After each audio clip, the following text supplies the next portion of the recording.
अखिल भारतीय जाट आरक्षण संघर्ष समिति ने आज चंडीगढ़ प्रेस क्लब में एक प्रेस वार्ता कर भारतीय जनता पार्टी और केंद्र सरकार के रवैये के खिलाफ अपना रोष व्यक्त किया और अमित शाह के साथ जाट समाज की बैठक की बात को गलत बताया। अखिल भारतीय जाट आरक्षण संघर्ष समिति के राष्ट्रीय संयोजक अशोक बलहारा ने कहा कि 26 जनवरी के दिन दिल्ली में केंद्रीय गृह मंत्री अमित शाह के साथ जाट समाज की बैठक की बात एकदम गलत है। उसमें जाट समाज का कोई सदस्य या प्रतिनिधि शामिल नहीं हुआ था, बल्कि वो बीजेपी की अपनी मीटिंग थी। प्रेस कॉन्फ्रेंस में उत्तर प्रदेश से बलबीर चौधरी, पंजाब से कमल, बलजिंदर मनजीत सिंह, जसबीर राजस्थान से अरविंद चौधरी, हरियाणा से धर्मपाल, कैप्टन वेद प्रकाश, राजकुमार, काशीराम और चेयरमैन सतीश ने भाग लिया। अशोक बलहारा ने कहा कि सत्ता के दलालों को जाट समाज अच्छी तरह पहचान चुका है और उनके बहकावे में नहीं आएगा। जाट समुदाय केंद्र सरकार से पूरी तरह से खपा है। पिछले चुनाव में भी अमित शाह ने ऐसी ही कथित जाट समाज की मीटिंग बुलाई थी, जिसमें वादा किया गया था कि हरियाणा में जाट आंदोलन के दौरान दर्ज मुकदमे वापस होंगे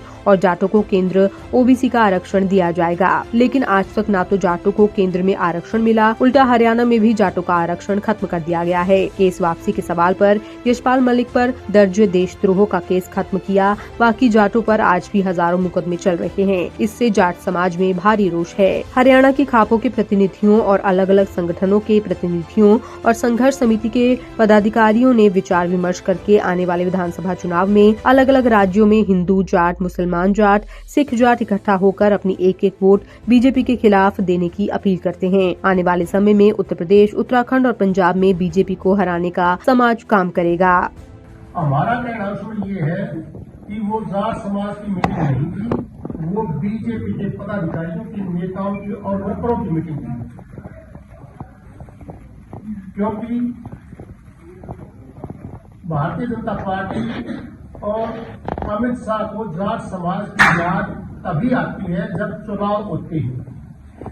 पिछले लोकसभा चुनाव के टाइम भी ऐसी ही एक मीटिंग का आयोजन करवाया गया था और उसमें ये कहा था कि जाट आरक्षण आंदोलन 2016 जो हरियाणा में था, उसमें दर्ज सभी मुकदमे वापस हो जाएंगे और जाटों को, चाहे मुस्लिम जाट हैं, चाहे सिख जाट हैं, चाहे हिंदू जाट हैं, उनको केंद्र में ओबीसी में आरक्षण दिया जाएगा।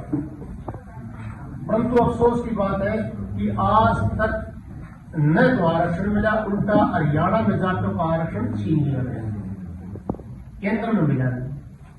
मुकदमे वापसी की जहां तक बात है, केवल यशपाल मलिक पर 27 मई 2016 को जींद के अंदर देशद्रोह का केस दर्ज हुआ था, वो मुकदमा वापस किया है। इसके अलावा हजारों जाट समाज के लोगों पर आज भी मुकदमे चल रहे जाट आरक्षण। तो आज मैं अशोक बलहारा, अखिल भारतीय जाट आरक्षण संघर्ष समिति का राष्ट्रीय संयोजक, मेरे साथी हैं सभी, उत्तर प्रदेश से बलबीर जी हैं, मनजीत जी हैं पंजाब से, हरियाणा से हैं अरविंद चौधरी, प्रोफेसर साहब राजस्थान से हैं, कैप्टन साहब हैं बडाला साहब। ये सभी लोग 26 तारीख के बाद लगातार समाज में घूम करके सभी ज्यादातर खास प्रतिनिधियों से मिलके, अलग अलग संगठनों से मिलके और अपनी हमने मीटिंग करके हम इस नतीजे पर पहुंचे हैं कि इस कथित जाट समाज की मीटिंग को बताया जाए लोगों के सामने कि ये वास्तव में बीजेपी की मीटिंग थी, न कि जाट समाज की। जाट समाज के लिए आज तक बीजेपी ने कुछ नहीं किया है। किसान आंदोलन 384 दिन चला, 750 के करीब शहादत हुई।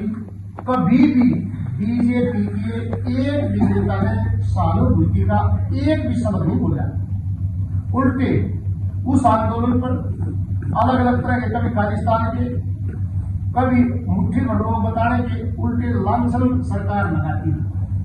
और आज जब चुनाव है तो जाट समाज बीजेपी को याद आ गया।